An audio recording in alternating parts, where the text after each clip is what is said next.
Your daily dose of sports talk is here. Highlights, interviews, and analysis.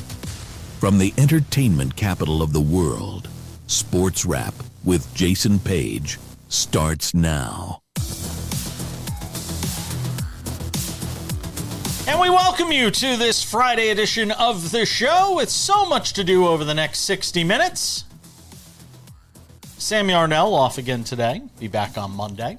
Robert Littal will hang out with us for an extra segment from Black Sports Online, their founder. Get his thoughts on the Sweet 16, Elite 8 to come this weekend. Tino Pattigno is here because if it's a Friday, it's a NASCAR Friday.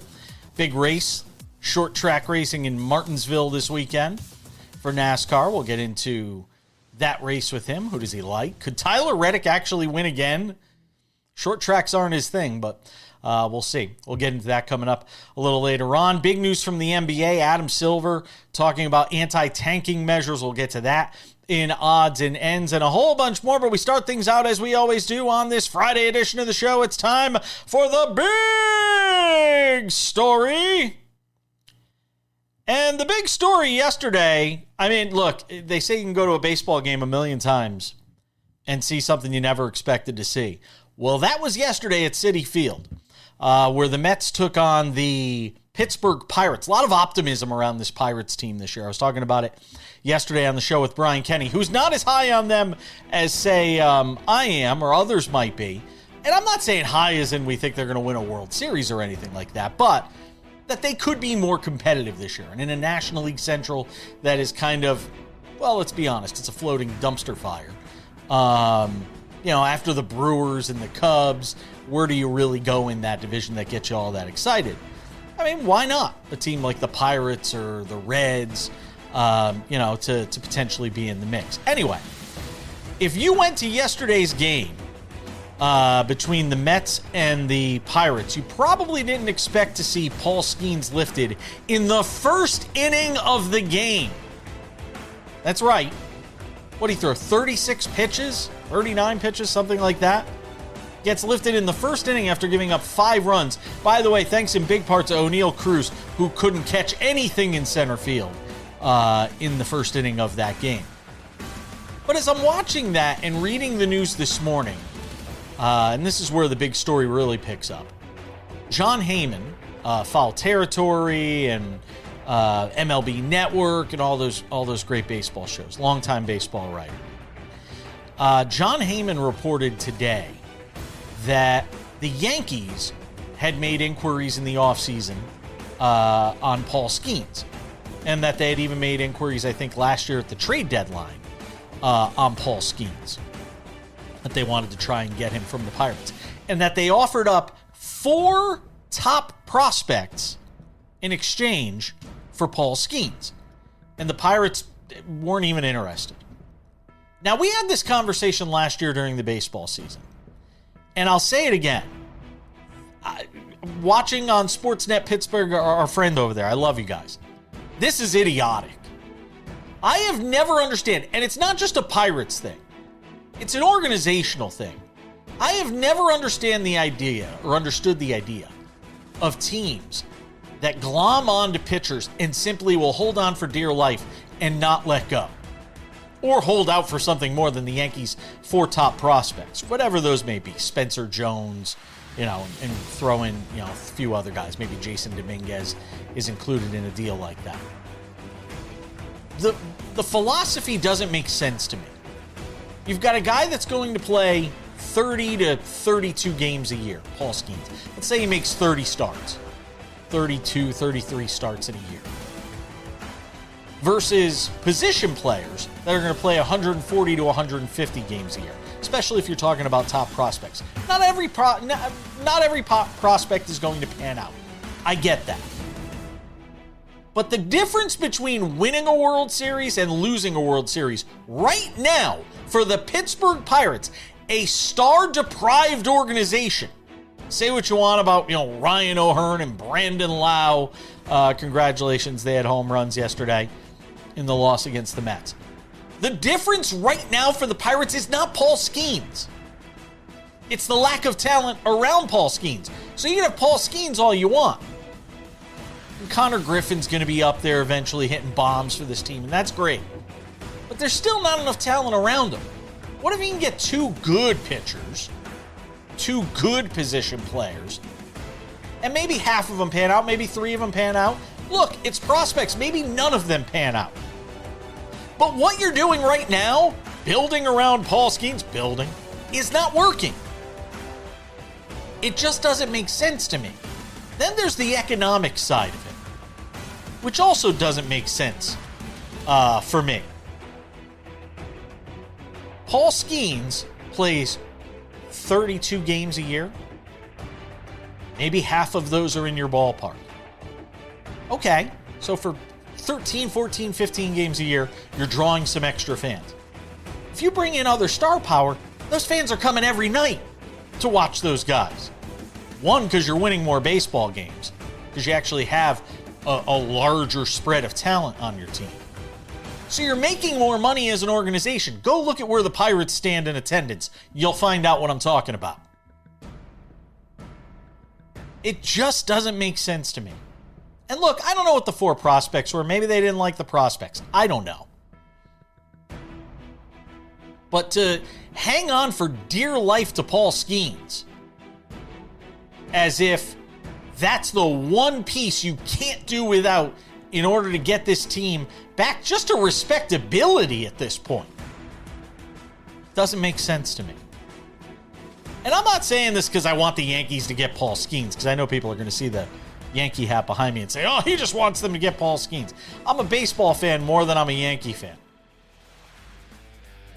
I want to see the Pirates be good again. Baseball's better when a team like the Pirates, one of the flagship franchises of this game, is better. And with the exception of, a year? Over the last 25 years, they've been terrible. You've got to change your thinking. And eventually, if you keep losing, Skenes is going to ask out anyway and say, I'm not staying here. So I don't know what the long-term plan is. I'm not sure if, maybe they're holding out. Maybe we get to the All-Star break and, they're 20 games under 500 and they decide they're going to trade him, which seems like a smarter thing to do with me if that package of prospects is there for you. But what you're doing currently, the plan to build around Paul Skenes if you're the Pirates, it ain't working. Let's try something new. Let's come back. We'll talk Sweet 16, Elite 8. Robert Littal is here. A lot to do over the next hour. Stay with us.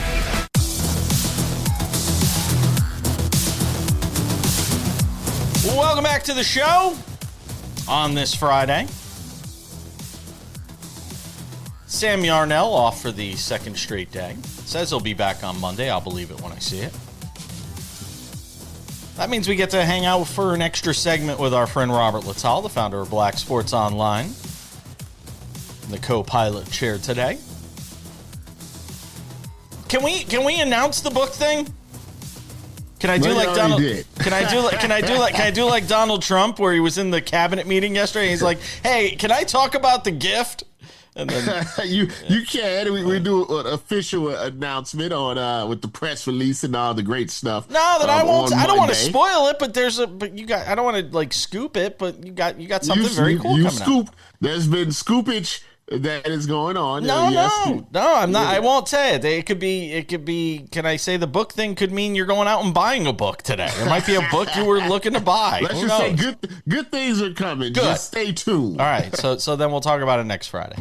I want to make sure that we're promoting you adequately since you come and hang out with us here on the show. That's all. I really appreciate it. Just making sure we do that. Robert Littal is the founder of Black Sports Online. He is a terrific friend of the show and has been for a long time, and hangs out with us today with Sam being off. So I'm watching this. This NCAA tournament. We'll do the top story stuff with him that we usually do coming up in a couple of minutes. But looking ahead to this Sweet 16 and looking back at what happened on Thursday night and looking ahead at the Elite 8. I mean, this East region is. I said this to our friend Bill Bender on Monday. This could be the best Sweet 16 region. These games that we're going to see over the next couple of days with Duke, Michigan State, St. John's, UConn that we have ever seen. Like, this is really good. Yeah, you got some blue bloods in there. And I think we talked about this last week, is that as you go through the tournament, it's fun at the beginning because you have a lot of the seeds that are lower, upsets, teams that you never heard of before, like High Point, getting attention. It's really fun and everything like that. But as you get towards the Sweet 16 and the Elite Eight, the blue bloods start to kind of push through. The main teams that have been good all year start to push through. And then we really see, who's the creme de la creme. And I think that's where you get a little bit better, basketball, and the teams that you're used to seeing are now getting those primetime spots. And I mean, we've already seen it on the other side of the bracket, 1 and 2 are kind of already in the Elite Eight with Arizona and Purdue. Now, it's going to be a high seed, going forward on the other side as well. So I think it's going the way most tournaments go. Yeah, is Kelvin Sampson ever going to win one? If not UConn, Kelvin Sampson was the guy I was rooting for in this tournament. If not the Huskies, I want to see Kelvin Sampson finally win one. And it just feels like, man, they were so flat. That game was 22-20 at the half. Something like that, 24-20. Yeah. I mean, some ridiculous score. It looked like a high school basketball game score at the half. Like, it was that kind of bad. And I mean, like, East Haven High School basketball kind of bad at the half. Sorry, no offense to my friends, and I am a former East Haven Yellow Jacket, but our basketball team was just hot garbage. So I watched this game, and they came out so flat. Then you've got Arkansas, which gets its doors ripped off, which doesn't surprise me all that much. The Nebraska-Iowa game, which I'm just still trying to wrap my head around how you put 4 guys on the court. Wow. And like Fred Hoiberg, I mean, what are we doing here? Yeah, with college basketball, I think some people think, college basketball is more interesting than the NBA, just, from a fan, perspective. Sure. But at times, the actual product is not that great on the court. I mean, you can tell the difference between NBA players and college players, and I think we saw a little bit, of that last night. It's trying to win a championship is hard. I remember they used to say that about Dean Smith. I remember Coach K had some struggles, before he broke through. Roy Williams did too. The guy from Gonzaga has never won, even though he's had teams in the Final Four a lot. It's a tough tournament. Sometimes it's just who gets hot. Other times a team is just overwhelmingly better. It's really a kind of sometimes a luck of the draw. So it's hard to say that someone will never win, but Matt Painter will never win. See, I don't think Matt Painter's a good coach. I'm sorry, and everybody will defend him to the hill. All these trips to the NCAA tournament, they win at least one game every time. And Matt Painter will never win it. That team will never win. Yeah. So I mean, to me, I'll be honest with you. With college basketball, I mean, no offense to the coaches. I look at what Duke puts out on the court against some of these. It's not fair. I mean, it's fair. I mean, they recruited them or whatever. It's not like football. But football is like you got to have 22 guys. So there's chances for teams that maybe aren't as talented to scheme up. I think Indiana schemes up. And, that's how they beat teams. I mean, it's hard to beat Duke. I mean, they got like 8 guys that are like 6'9". They look like they can already play in the NBA. Yeah. Arizona has a bunch of guys so sometimes it's just a talent situation more than the coaching. And I'll say this: game effort by Texas last night, and hats off, Purdue, for all my disdain towards Matt Painter as a head coach. They find a way to get it done. Trey Kaufman-Renn, the big tip in there it is for Purdue as they get the win over Texas. All right, who comes out of that East region between Michigan State, which is the only Big Ten team I can tolerate, Michigan State in basketball, Michigan State, Duke, UConn, St. John's? Who's coming out of that region? I mean, I hope it's St. John's, to be honest with you. And here's the thing, this is just totally personal. I don't like Duke. I don't like the coach from UConn. I think he's over the top. I do like Michigan State, but Draymond Green went there, so I don't know if I like them either. So But like I said, from a talent standpoint, I think Duke is just more overwhelmingly talented than the other, three. So as long as they don't shoot themselves in the foot like they almost did against Siena, just thinking it's a guaranteed W, I think they come out of that. What's crazy is UConn might be the third best team there. Yeah. I mean, I think St. John's has a shot. Like, they do. St. John's St. John's comes into this tournament hot. Yes, that's exactly it. And so, when you're hot, a lot of things can happen. And the one thing about basketball, it only takes one really good, 3-point shooting night to take down a Goliath. So, we'll see, what happens. But I'm going to go chalk if that's the way I'm looking at it right now. Yeah, those Boozer boys are really good. I have UConn, Michigan, by the way, in my final. So I'm still hanging in there. My Final Four. I think my Final Four is still in there. Although I think I had Purdue out prior to what happened last night. All right, we're gonna go through our usual fun topics of the week that I want to talk about with Robert Littal. That's coming up as we continue on this Friday Sports Wrap.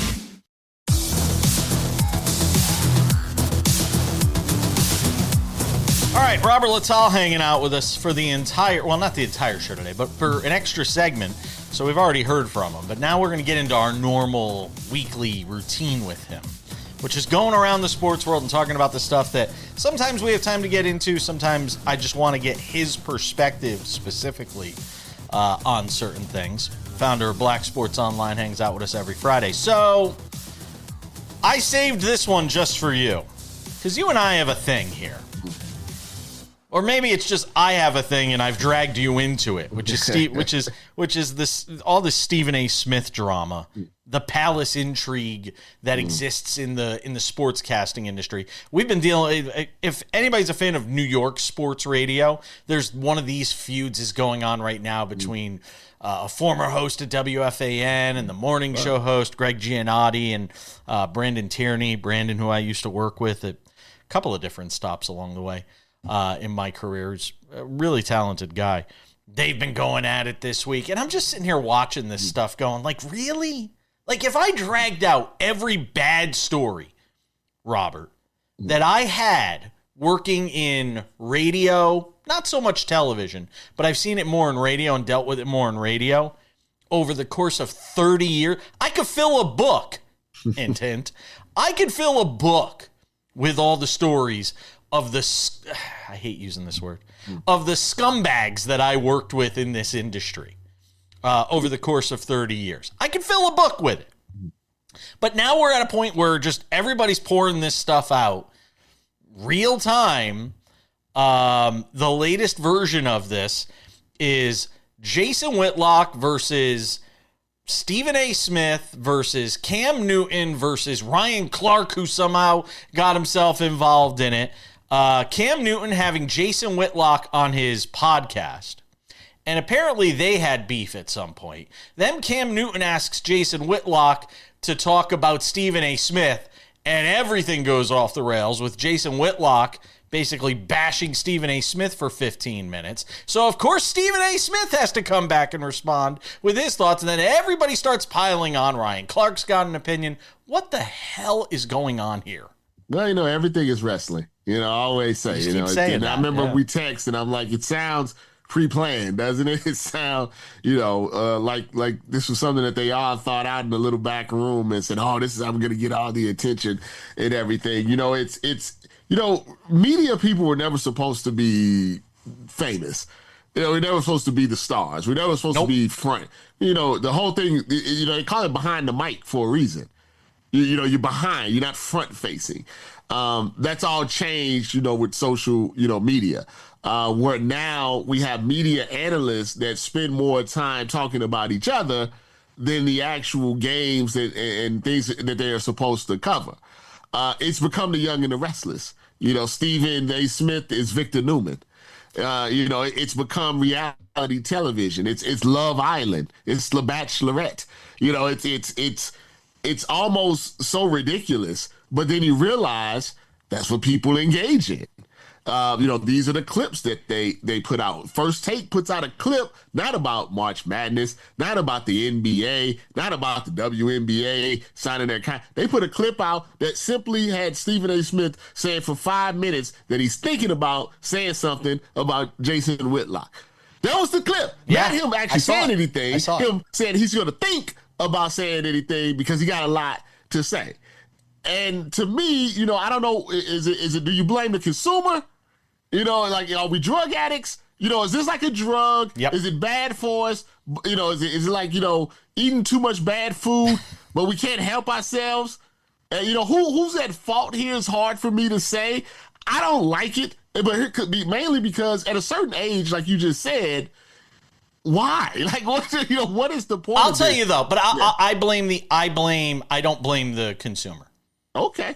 I do blame, because the ultimate power rests with the platforms. All right. The ultimate power rests with Stephen A. Smith. The ultimate power rests with Cam Newton.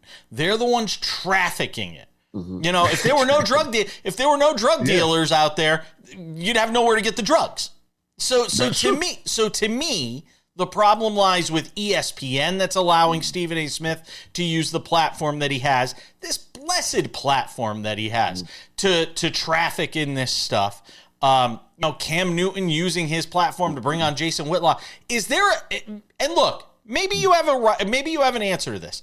Is there a single redeeming quality to Jason Whitlock that you even give him the platform to come on and talk about this stuff?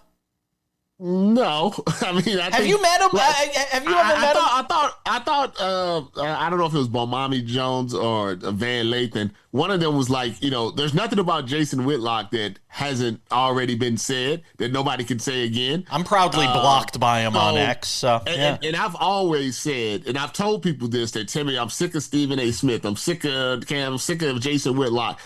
I was told a long time ago, if you work in media, the things that kills off media people is indifference. I was told by Colin Cowherd when I was very young that he didn't matter if he was right, if he was wrong, if they liked him, if they didn't like him. All it mattered that if they was talking about him. Yep. And all it mattered if they were engaging with them. And, I took that, to heart because it works. And when we talk about, like, the reason drug dealers sell drugs is for money. So, if I'm working a regular job and, I'm from, the north side of St. Louis, if I'm working a regular job and I'm making, $20, $15 an hour, or I can make $10,000 a day doing this, what I'm doing, that's why Stephen A. does it. It's because he's making $20 million. So they're telling him that what you're doing is correct because they're financing it. And when someone finances something, it's like, well, that's why I was trying to tell Dan Orlasky. He's always upset and his feelings are always hurt. I'm like, do you get paid? Yeah. Are they bringing you on the show? Yeah. Then go have some ice cream with your daughters and don't worry about what anybody got to say or something got to say. As long as the check is clearing and they keep having you on the show, why are you crying about Pat McAfee? Yeah. Pat McAfee doesn't care. Yeah. And a lot of people have feelings about him. He's like, I don't give a S word. Yep, he does not care. I make $40 million. Yep, absolutely. And I get that. I actually had a good friend of mine, somebody I went to high school with recently, who said, somebody was hate tweeting me or, posting one of these things, comments on my Instagram. And one of my friends was like, how do you deal with that? And I'm like, it just comes with the territory. Yeah. Like, it doesn't even, very little of that stuff has ever fazed me. Unless you get really personal, there's one or two trigger words for me. Unless, it's very hard to get under my skin at this point because I've been doing it for so long. You've done it all, right? I've done it for so long. It doesn't matter. Right, it doesn't matter. We're going to continue the conversation. Robert Little's going to hang out with us. Caleb Williams and Iceman Gervin. You've got to hear this next.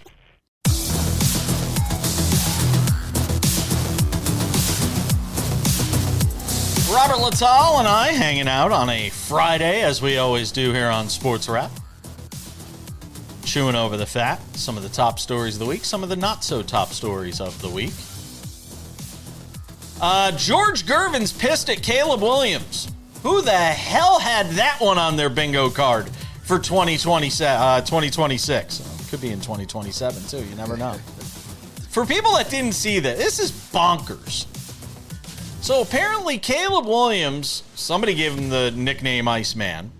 Did he? I never even knew that was a nickname of his. But anyway, so Caleb Williams put in for a trademark to all things Iceman.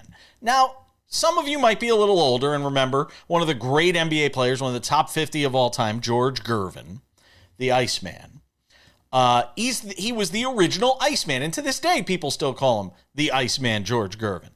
Well, apparently, George Gervin found out, much to his chagrin, that Caleb Williams had filed for a trademark. So now George Gervin went in and said, well, I want a trademark. The problem is he went in 4 days after Caleb Williams did. So now Caleb Williams may have the rights to it. And the only thing I will say in Caleb Williams' defense is this. You're George Gervin. You've been the Iceman for 40 years. Why didn't you apply for the trademark earlier? That's it's a business world. In this world of business and how litigious we can be and all that, why wouldn't George Gervin? I'm not saying Caleb Williams is in the right here.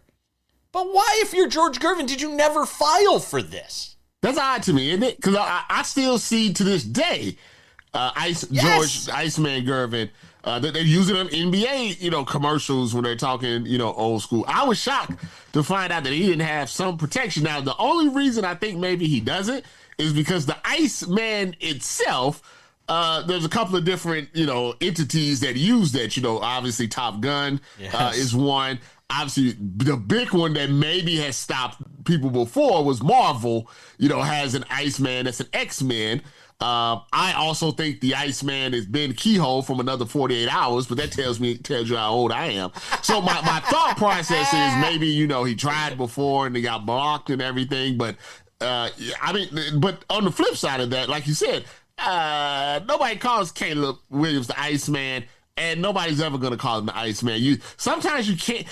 Sometimes you can give yourself a nickname and it sticks. Other times, not so much. Like Mr. Unlimited for Russell Wilson. I don't think this works. I think he gets denied the trademark not because of George Gervin, but because of these other entities that I've talked about. I just think it's amazing that George Gervin. Again, my big beef with him on this is you should have filed for it because now it looks like sour grapes because you had 40 years to do this. You did have a George. long time. You had 40 years. All the respect in the world to him. One of the great San Antonio Spurs. His number hangs in the rafters there.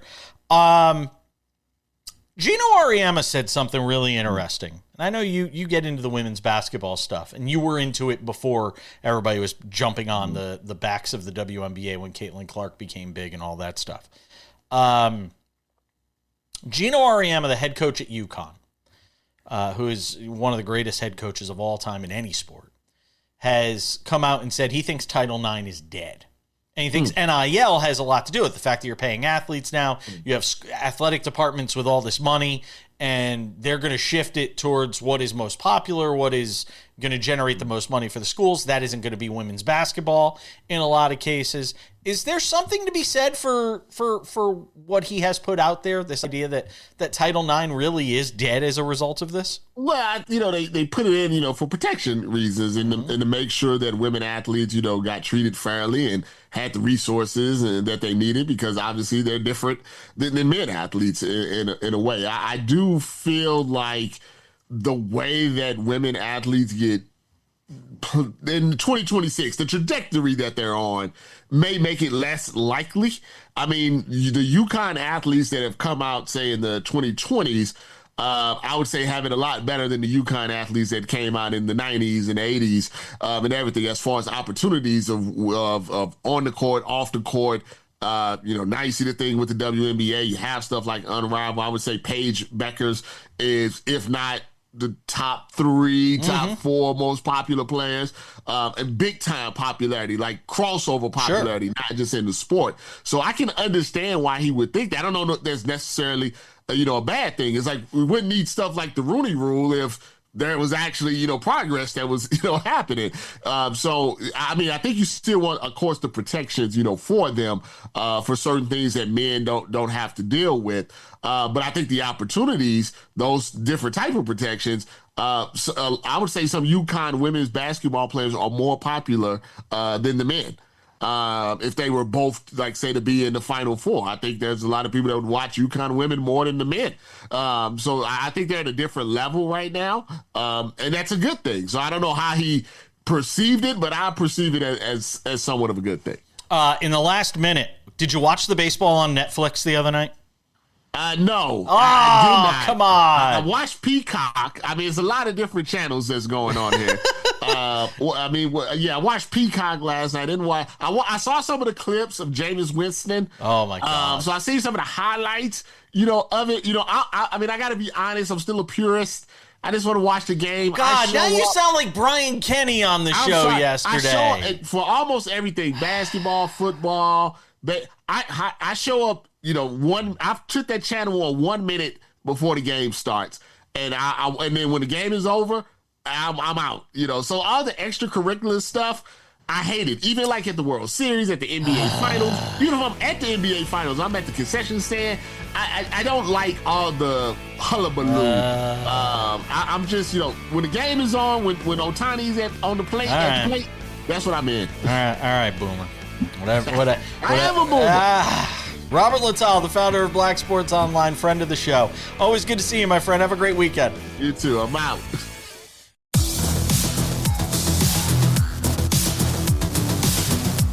Welcome back to the show. Odds and Ends wraps it up in 10 minutes. A couple of interesting notes to get to before we depart for the weekend. But if it's a Friday on SportsWrap, it can only mean one thing. Well, two things. Robert Littal, who's already been here. And this guy to talk NASCAR, Tino Pattigno, is here, ladies and gentlemen, because it's a NASCAR Friday. SiriusXM Radio NASCAR handicapper. Also see him on Tubi on the weekends as well. We love Tubi in this house. So I always make sure to check it out. Our friend Tino Pattigno, you almost had a big one that you reeled in last weekend. If anybody watched last Friday on the show, Tino said Chris Buescher was one of the guys that he was going to put a few shekels on, going off at like 41-1 or 33-1. I don't know. It was some big number. And damn near final stage, I'm watching the race. I turned it on and I go, wow, Chris Buescher's winning. And I'm like, this Tino Pattigno, man, he knows what's going on. Tyler Reddick does wind up winning, though, Tino. And I am anxious to get your thoughts about his fourth win of the season before we jump into Martinsville this week. Tyler Reddick's fourth win of the season, just when you thought he might be cooling off a little bit.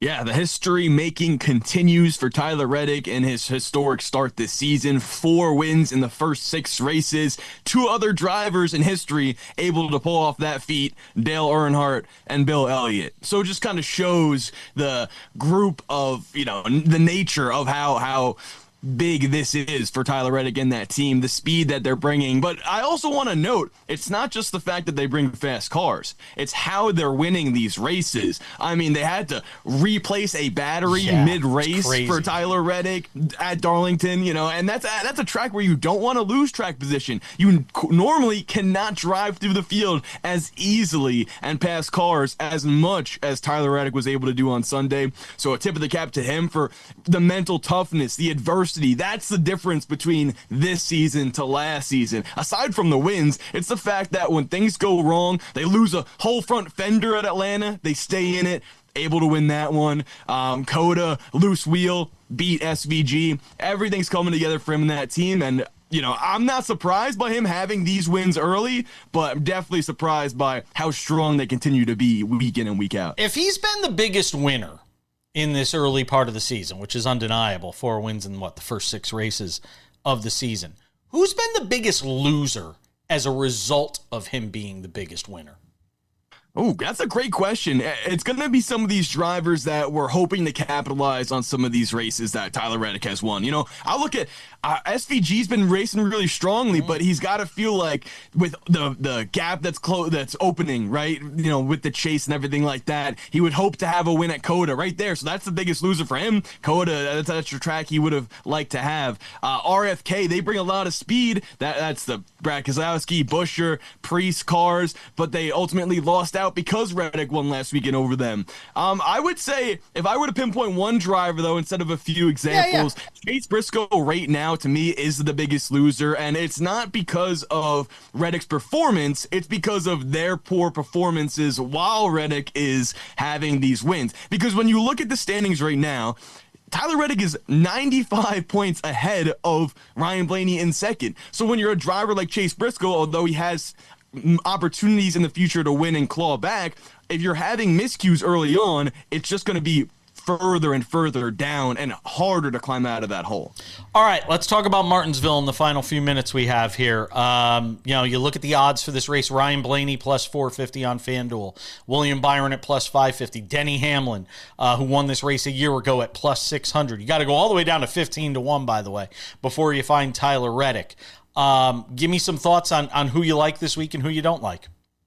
So the first drivers are the favorites, right? Ryan Blaney, rightfully so. 11 top fives in the last 16 Martinsville races, which is very impressive. William Byron dominated this race in the fall most recently. Denny Hamlin won this race in the spring. Those are the three that I have my eye on to win it. But if we're looking for a little bit more value out there, Christopher Bell, Chase Elliott, plus 850 around there for those two drivers. This short track package that we're seeing again be brought, which is new, a higher increase in horsepower. So that's going to be interesting to see. More tire fall off. That's something to where we can compare it to North Wilkesboro Speedway, tracks where Chase Elliott, Christopher Bell won before. The Clash as well at Bowman Gray. Ryan Preece, this is going to be my underdog play of the week. We talked about Busher last weekend. Preece is on the same team, plus 1,800 to get the job done. Ooh. If it's not going to be a Hamlin or a chalky play like Blaney, I'd go with Ryan Preece this weekend to win it. Wow. I've got a minute and a half if you've got some other, potential surprises in there or picks you might want to throw out to people. Well, Tyler Reddick did say that the world may end if he ended up winning this race this weekend, and rightfully so. It's not one of his better tracks. He's struggling to get a top 10 at this place. Why is that? Why is that? It doesn't fit his driving style, right? He's not a high intensity, short track type of driver. He's the high speed guy. Rip the fence like last week at Darlington is his style. Now to go back with his team though, although they're bringing higher, speeds and raw speed to the racetrack, Bubba Wallace in the last 3 spring Martinsville races, 9th, 4th, and 3rd. So this race, the difference between the spring and the fall is very apparent. It's 100 laps shorter, which does make a lot of difference in terms of strategy. The temperature changes will be different. I look for Bubba Wallace to have a strong run in this one. Maybe not the win, but if Reddick keeps bringing the speed, he's a part of the same team. Why not a strong top 5 run for him? All right, so again, your winner is? Winner is going to be, let's go with Chase Elliott winner. Second play will be Ryan Preece. I got to have at least 2 for you guys. All right. I like that. That's fair. Because then I when I'm watching the race on Sunday, you give me something to sort of feast on. And if Bubba Wallace wins and Michael Jordan's 2311 Racing wins 5 of the first 7 races this year, other people's heads are going to explode too. Tino Pattigno, catch him on SiriusXM NASCAR Radio this weekend on Tubi as well. Always appreciate you, my friend. Enjoy the race. Thank you.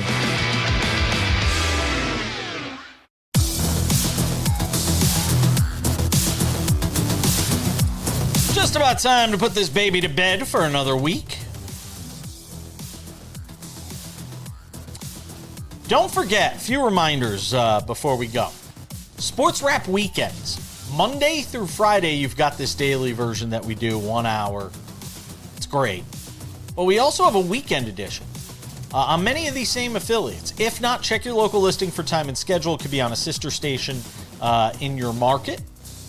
30-minute wrap-up show of everything we talked about during the week. Sometimes we have some extra bonus content in there, so you're going to want to check out SportsWrap weekends on your cable dial, broadcast dial, streaming dial, wherever you may get it. All right. SportsWrap with Jason Page, the podcast. The audio version of this show, Monday through Friday, available wherever you get your podcasts. Apple Podcasts, YouTube Podcasts, Spotify, iHeart, TuneIn, Odyssey, Amazon. Anywhere you get a podcast, you can listen to us Monday through Friday, 45 minutes, very limited commercials, and it's fantastic. It works just as well as the TV show does. SportsWrap with Jason Page, the YouTube channel. If you have not subscribed yet, please do. We put a lot of work into that YouTube channel. It is the Monday through Friday TV version of the show, 45 minutes, commercial-free, waiting there for you early every afternoon. A lot of times you can watch it there before you watch it anywhere else. SportsWrap with Jason Page on the YouTube channel. We also have our companion podcasts there as well. The NBA Weekly, the SportsWrap Spotlight. You get all of it when you subscribe for free to the SportsWrap with Jason Page YouTube channel. SportsWrap Shorts are also available there. These are 1 to 3 minute long videos recapping the top stories of the day. When they break, we jump in with a SportsWrap short and get it on there for you. Go and check those out as well. SportsWrap Shorts available on the YouTube channel. Also available on our TikTok, SportsWrap Jason Page, and on our Instagram, you guessed it, SportsWrap Jason Page. And now, without any further delay, on this Friday edition of the show, there's only one thing left to do. It's time for some odds and ends. Odds and ends, and Shams Charania over at ESPN had it first, so I want to give him credit because I'm going to be going through some of the outline of the story that he helped contribute to over at ESPN. 3 comprehensive anti-tanking proposals from the NBA. Again, this to combat tanking in the league. So Adam Silver reportedly has 3 proposals that would be huge departures from what the league is currently doing. In the first, sources told Shams that 18 teams, the bottom 10 that miss the play-in tournament, and the 8 that qualify for it, all will be part of the draft lottery. The bottom 10 teams will have an equal 8% chance of moving up in the lottery, with the remaining 20% of the odds being split among the 8 play-in teams and in descending order from 11th through 18th. All 18 spots will be drawn as part of the lottery in that format. Another proposal, 22 teams, the bottom 10 teams that miss the play-in tournament, the 8 that qualify for it, and the 4 playoff teams that lose in the first round will all be included in the lottery. That's interesting. They'd be ranked according to their record across 2 seasons. The last part, weighting teams by their record across the prior 2 seasons, is how the WNBA weights its lottery system. You know, you look at this. They're going to try all these different things. Teams are still going to try to circumvent it. No matter what they do, there's always going to be people out there who are trying to be smarter than the system. It's like, testing for performance-enhancing drugs. All right, they figured out how to test for this one. We're going to come up with a new designer drug. There's always going to be people trying to cheat the system. But give credit to the NBA, they're trying. The third proposal, a 5x5 method. In this one, the same 18 teams from the first proposal, the bottom 10 that missed the play-in plus the 8 that would make it would be entered into the lottery. Teams with the 5 worst records would then all have the same odds, with them descending from there, and there would be a lottery drawing for each of the top 5 picks in the draft. The second one, I have to admit, is the most intriguing to me, because then you're actually taking teams that make the playoffs, granted, eliminated in the first round, and you're putting them into the lottery. What if you have a team that's a 1 seed and gets eliminated in the first round of the playoffs? Just, an injury happens or something like that, and you've got a top seed, say the Celtics or the Pistons or the Spurs or the Thunder, and now they have a chance at the number 1 overall pick in the draft? I just don't know how that could fly. Imagine the Thunder getting eliminated in the opening round because SGA goes down with an injury. And just, Phoenix gets in and they figure out. I'm just saying, it could happen. And the moment that happens, I think this proposal number 2 goes out the window, which is probably why I don't think it would get taken. I don't think it could be given as much consideration. We'll see what happens. Kudos to the NBA for trying to do something about it. It's a big problem. There's a ton of blowouts in the league right now. Hats off Alex Ovechkin, the 34th hat trick of his NHL career last night in a win against the Utah Mammoth, 7-4, with a zillion goals. I'm still trying to figure out how he only has 34 hat tricks. 34 hat trick? The guy's got over 1,000 career goals when you consider the playoffs. I think he's at 926 now for regular season goals, by the way. 926 goals. I don't think he's going to get to 1,000 regular season goals. If he wanted to play longer, he could, but he's going to have to play beyond next year, and I don't think that's going to happen. Still, an amazing accomplishment for Alex Ovechkin, who just continues to do it. As long as he's on the ice, he's a threat to put one in the net. it's going to wrap it up for us on this Friday edition of the show. Great week of shows. Thanks to everybody who hung out with us throughout the week. Thank you to Robert Littal for jumping in for an extra segment today. Tino Pattigno, of course, who does a great job on NASCAR with SiriusXM and Tubi. Thanks to all of you at home for watching. Have yourselves a great weekend. Enjoy the Sweet 16, the Elite 8. We'll see you all back here on Monday for more Sports Wrap. Bye-bye.